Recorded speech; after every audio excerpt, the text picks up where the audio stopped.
વેરાવળ સોમનાથ સ્થિત ગાયત્રી શક્તિપીઠનું પાટોત્સવ ઉજવાયું તો શક્તિપીઠની સ્થાપનાને 32 વર્ષ પૂર્ણ થયા છે। વર્ષમાં એક જ વાર ભાવિકો માતાજીને હસ્તે જળાભિષેક કરી શકે છે।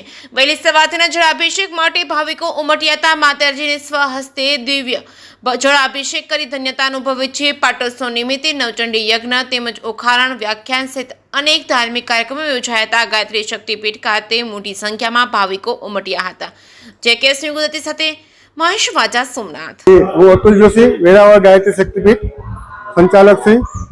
આજરોજ ચૈત્ર સુદ 13ના દિવસે આજે ગાયત્રી શક્તિપીઠની જે સ્થાપના થઈ એ 32 વર્ષ પૂરા થઈ, 33નું વર્ષ બેઠું છે। આ અનુસંધાને આજે માતાજીને બધા લોકો પોતાના સ્વહસ્તે જલાભિષેક કરી ધન્યતા અનુભવે છે। આ લાભ વર્ષમાં એક જ વખત મળે છે બધાને, કે ગર્ભગૃહમાં જઈ માતાજીની ઉપર જલાભિષેક કરી ધન્યતા અનુભવે છે। તેમજ આ 32 વર્ષ પૂર્ણ થયા એ પાટોત્સવના દિવસે આજે નવચંડી યજ્ઞનું પણ આયોજન કરવામાં આવેલ છે અને છેલ્લા 3 દિવસથી નવચંડી ઉપર વ્યાખ્યાન ચાલુ અમારા જે શાસ્ત્રી શ્રી છે ગોપાલચંદ્રજી વ્યાસ એ છેલ્લા 3 દિવસથી નવચંડી ઉપર વ્યાખ્યાન આપી રહ્યા છે। વેરાવળ સોમનાથ તીર્થ ખાતે આ એક ગાયત્રી શક્તિપીઠ એક આવેલી છે। આજરોજ વહેલી સવારથી જ ભાવિકો માતાજીને અભિષેક કરવા માટે આતુર છે અને માતાજીને અભિષેક કરી ધન્યતાનો અનુભવ કરી રહ્યા છે।